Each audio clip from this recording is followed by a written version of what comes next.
আমরা তো 3 ভাই বোন মিলেই বোঝালাম। বলো সাজিদি।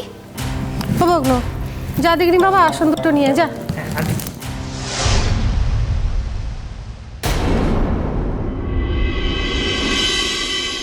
কেঁদো না কাকুন।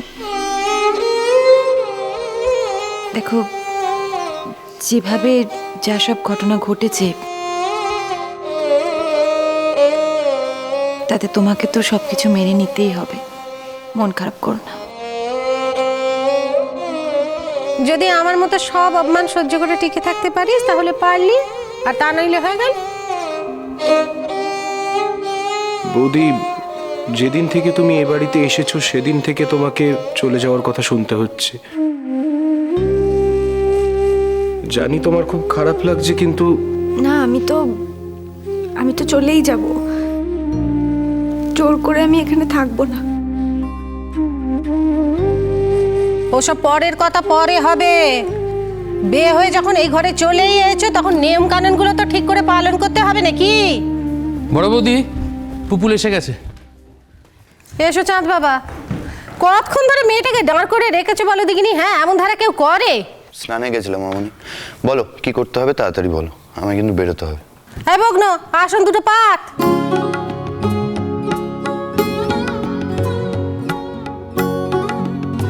ঠাকুর, এত অপমান আর সহ্য হয় না ঠাকুর।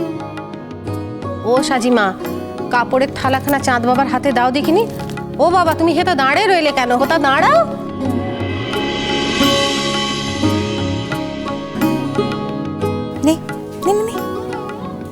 ধরো এটাকে, তার উপরে ধরো। ওই হাত দিয়ে, ডান হাত দিয়ে হাতটা নিচে রাখো, থালার নিচে। কই গো, হেতা এসো। এই মেয়ের কি আর এমন ছেলের সঙ্গে মানায়? এই মেয়ে কি করে এত সাহস দেখালো বলো দেখি? এমন একটা শুভ অনুষ্ঠানে নিজের লোকেরা কেউ নেই, না মা না বাপ, কেউ না।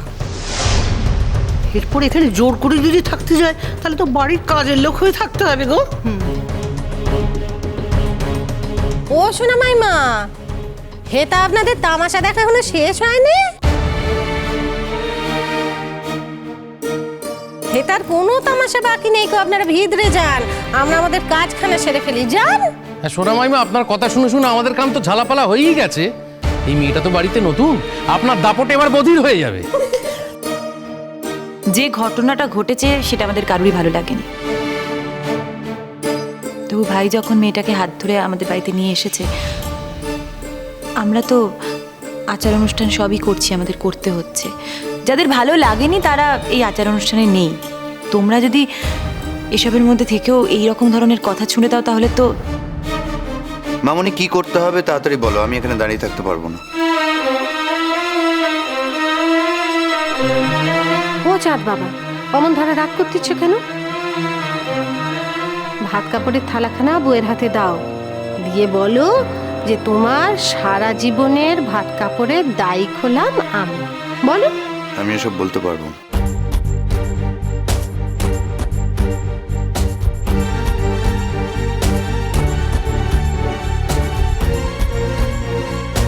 আচ্ছা, ও যখন বলতে চাইছে না তখন ওকে কেন জোর করছো? কারণটা বুঝতে পারছো না শাহানাদি? এখানে কার ইন্টারেস্ট সব থেকে বেশি বলো?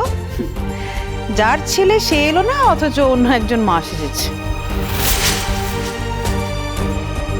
দেখো কোয়েল, কে এলো আর কে এলো না তাতে খুব একটা কিছু যায় আসে না। তোমরা তো এসেছো, তোমরা কোন যুক্তিতে এসেছো কোয়েল? আর এসেই যখন পড়েছো এটা একটা রিচুয়াল, একটা অনুষ্ঠান, সেটা ঠিক মতো হতে দাও।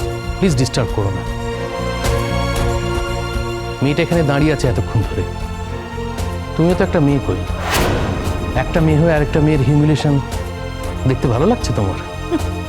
তুমি শুধু মেয়েটার হিউমিলিয়েশন দেখলে? আমাদের ছেলেটার, আমাদের যে কতটা হিউমিলিয়েশন হচ্ছে, আরো কতটা হবে সেটা তো একবারও ভাবছিস না তুই? সেজন্য কি কিছু বন্ধ করা যাবে না? বিকেলে যারা নিমন্ত্রিতরা আসবে তাদের আমরা বলে দেবো যে এসো না।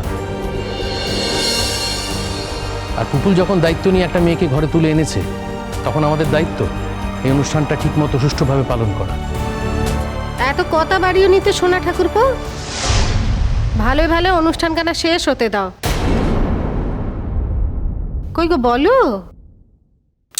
মামনি, আমি বললাম তো আমি এসব কথা বলতে পারবো না।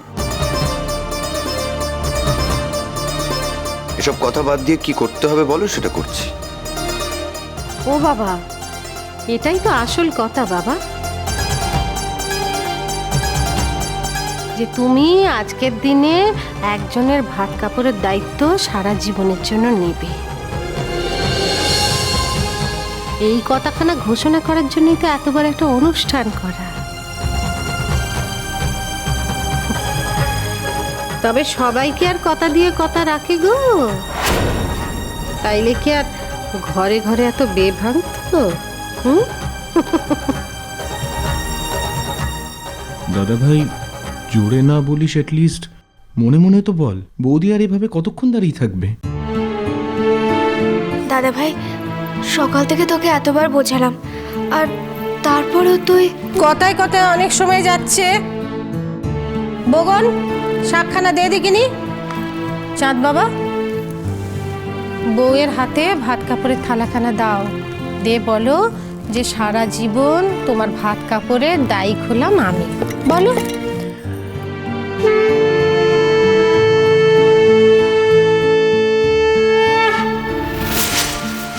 কি হলো বলো?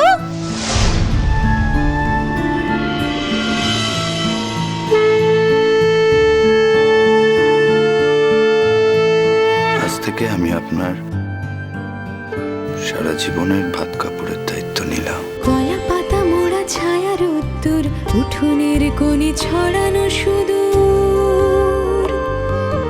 কলা পাতা মোড়া ছায়া রোদ্দুর, উঠোনের কোণে ছড়ানো সুদূর।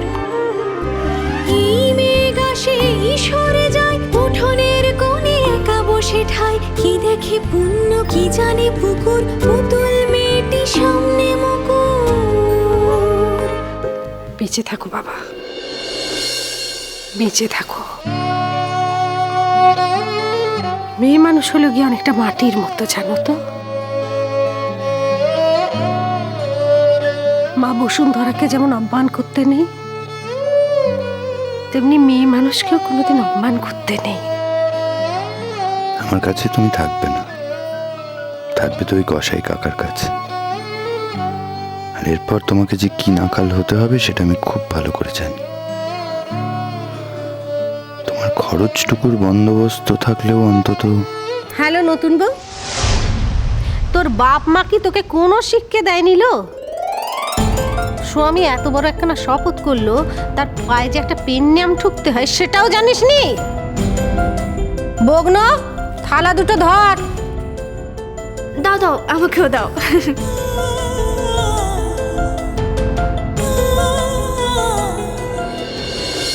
না থাক, থাক।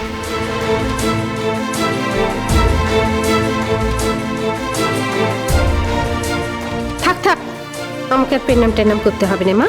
তুমি খুব সুখী হও, খুব সুখী হও, সুখী হও মা। এবার আমি এসো, আমি প্রণাম পেতে খুব ভালোবাসি। এসো এসো এসো এসো, চলে এসো, ভালো করে প্রণাম করো।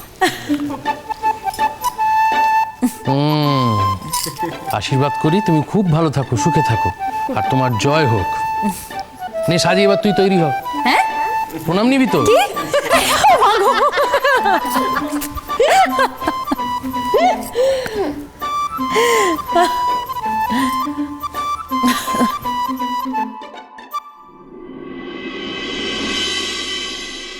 থাক থাক থাক, এসব করে আমার মন ভোলানো যাবে না, বুঝলে? এই, এদিকে একদম এগোবে না।